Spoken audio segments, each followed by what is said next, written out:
Good evening. Alright, if you're seeing this, you're probably on YouTube. I don't seem to have the Facebook working yet, so give me just a moment to figure out why.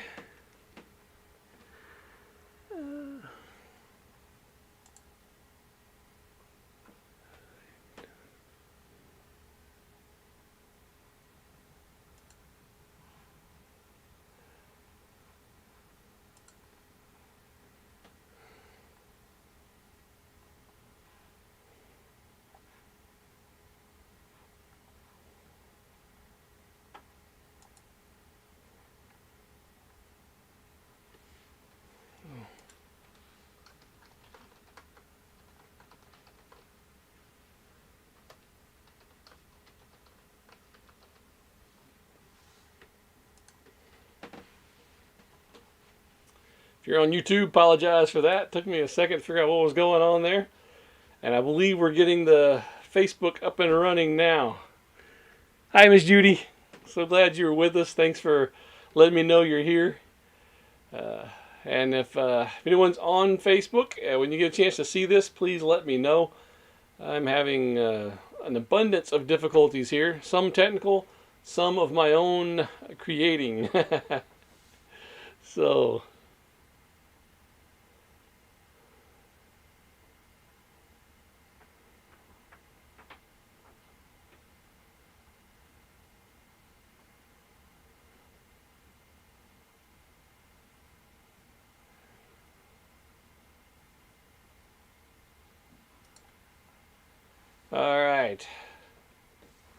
Alright, Christy's on. Hi, Christy. So I guess the Facebook is working. Apologize for those that might have come on and wondered where we were and wondering where the start is. I'm slowly getting us up and running here. It's going to be a sort of a short Sunday Funday, and of course I've said that before and I've been wrong. But I only have a few. We'll try to do a couple of trivia things this time. And some of them I won't even have on slides. I didn't get all the slides ready. I apologize for that. So some of them I'm just going to ask questions. Some of them we'll use the slides for. But all right, so we're going to go ahead and get started.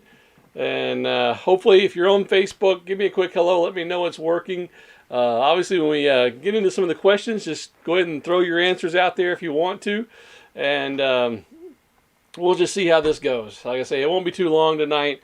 And maybe I'll get my act together for next week. And we'll pick up from there. So... all right, we'll jump right into the first question. We've been studying the book of Proverbs. We're still in the middle of that study. We've got a couple more topics to cover before we get out of it. But one of the things we've covered is what does the book of Proverbs say is the beginning of knowledge? Where do we begin? Hi, Carol. Good evening. Thanks for letting me know you're here. Excuse me. So what is the beginning of knowledge? Hi, Will. Good evening. Glad y'all were able to make it with us. And this is my bird friend here, our wise old owl. It's watching over our questions, waiting for your answers. But we'll see how much we've learned so far in the book of Proverbs.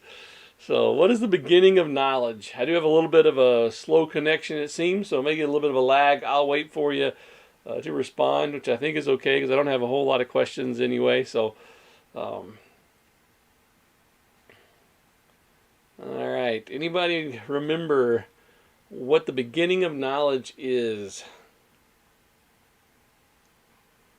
All right. I got one guess coming in there. Listening, that's definitely a good place to begin, isn't it?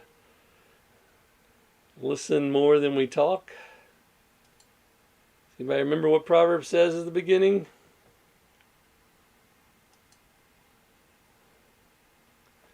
Alright, I won't wait too long because I know some of these are tough to type out or whatever. Or maybe you're going, oh, I remember that, but I can't seem to find it. It says, the fear of the Lord is the beginning of knowledge. And but fools despise wisdom and instruction. So the very first chapter there tells us a lot about what the book is about, and it tells us, remember, putting God in His proper place is where we really begin to learn things, begin to understand things, begin to have that wisdom that we need. It makes the book of Proverbs so important. All right, next question. What turns away wrath? It's another one of those tidbits in the book of Proverbs that tells us how to interact with other people. And you have a situation that is getting difficult. What's a good way to turn away wrath? Anybody remember or know what this is?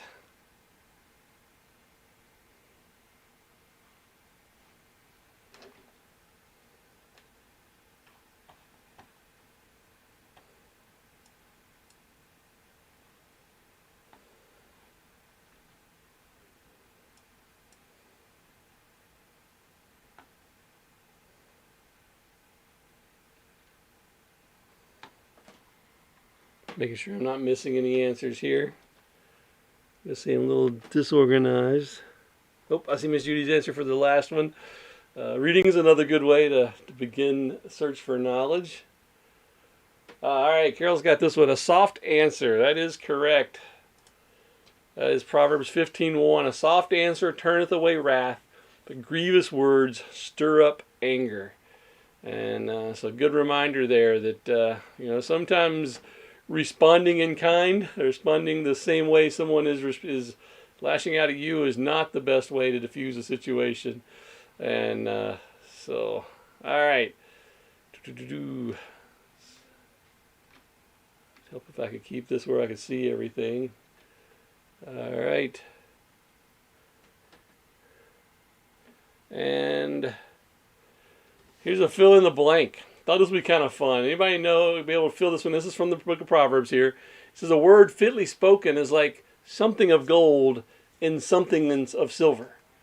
Anybody have any idea what those two words would be that are missing? A word fitly spoken, the right word at the right time, in the right way, can have an impact. And that was one of the things I was debating talking about tonight is the tongue. We'll talk about that at some point. Proverbs has a lot to say about the tongue. This is one of those areas where it talks about how the power of our words. But if we say the right word at the right time in the right way, it can have a huge impact. And what analogies it use here as is like blank of gold and blank of silver.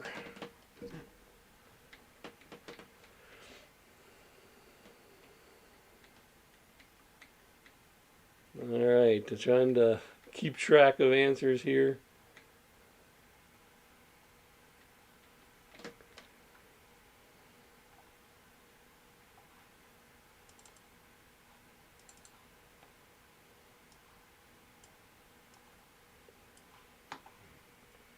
Oh, got the shrug going on the one answer here.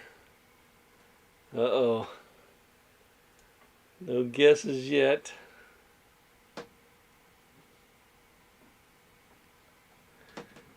Ooh.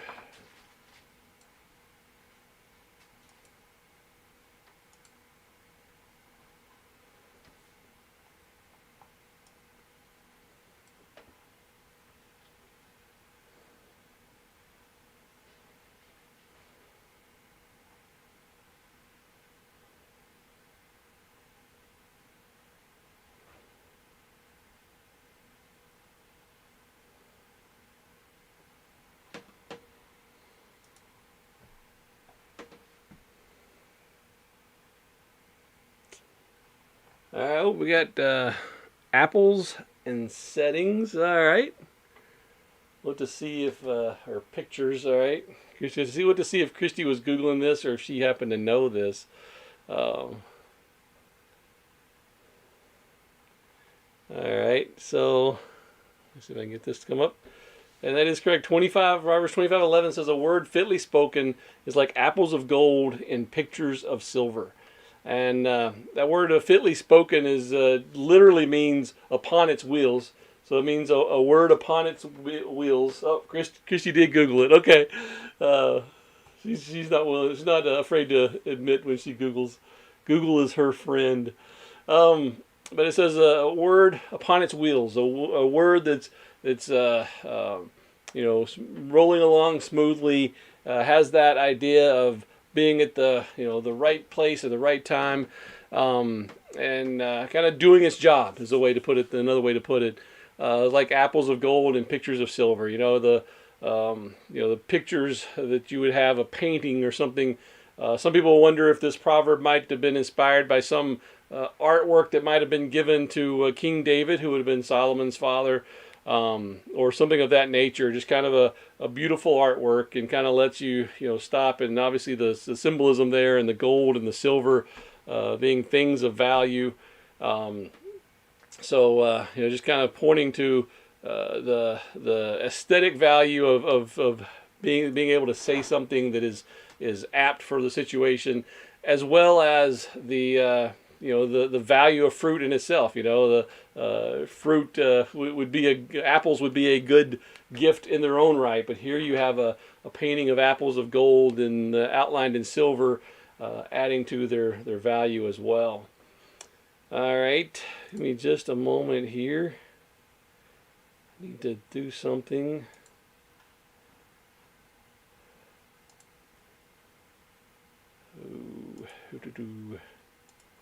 Told you I'm a little disoriented.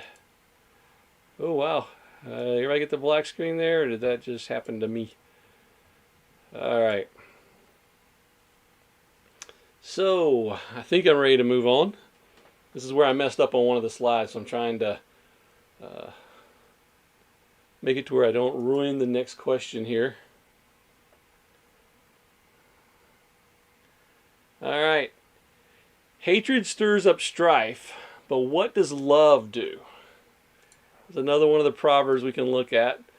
It says, hatred stirs up strife, but what does love do? Anybody know what it does?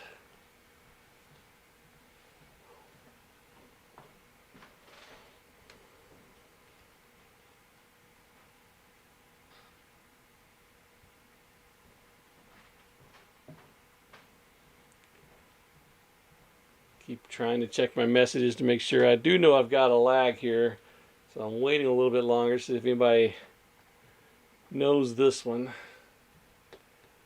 When you think about that, when there's a conflict, what is our instinct? Is it to stir things up? If so, that the Bible says that comes out of a hateful heart, out of wanting to see people suffer, wanting to see people stress. Versus love, and love does what as the opposite of stirring up strife? I think I can say this without giving away the answer here, but there are two ways to be involved in a situation. You can make it better, or you can make it worse. A lot of times we kind of say, "Oh, let's kind of sit on the sidelines and leave, stay out of this one." Oh, we're not. We're usually either making it better or making it worse. So, all right. Carol says covers all. All right. Let me see if.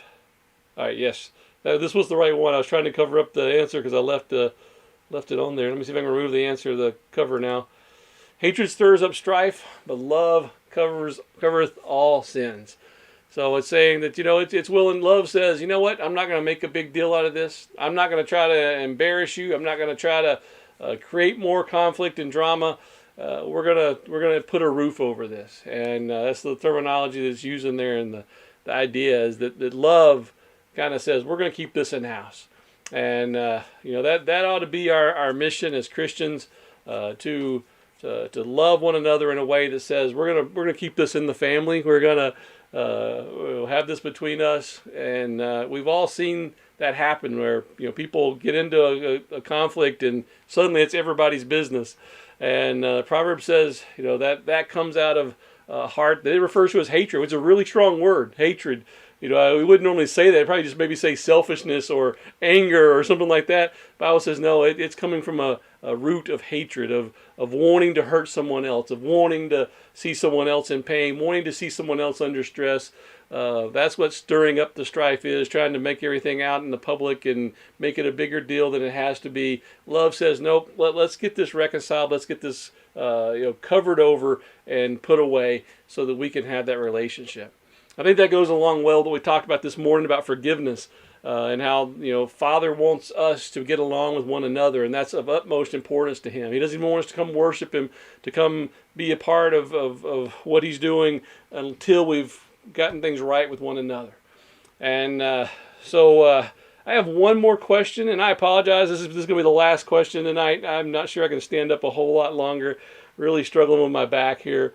But I'm just going to give one more question, and then we will let that be it. So I want to see if anybody can get this one.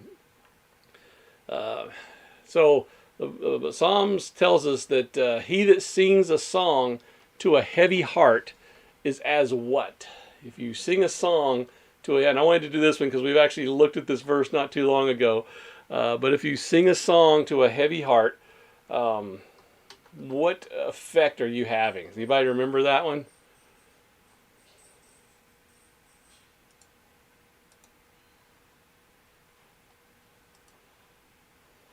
I debated giving some options here, but I think I'll just leave it open in case people want to take some guesses.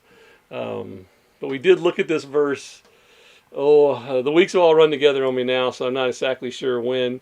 But we did look at this one.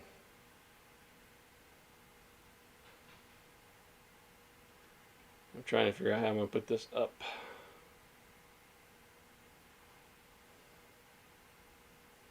Anybody remember?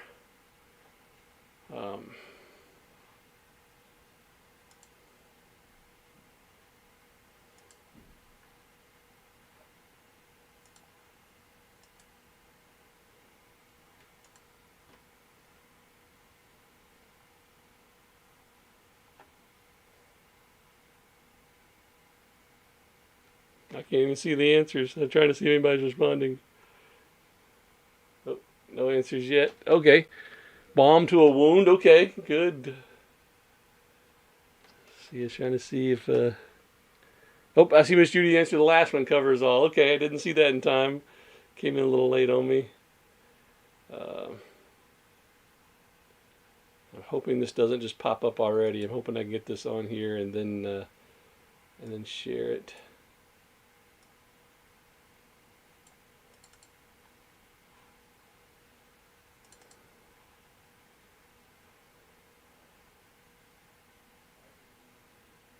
I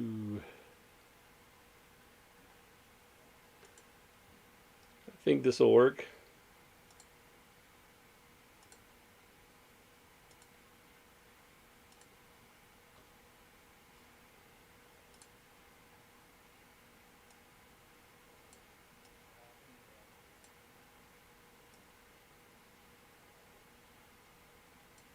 Yeah, this isn't going to show up as well as I'd hoped, but that's all right. We'll move me over here in the window and put it over here.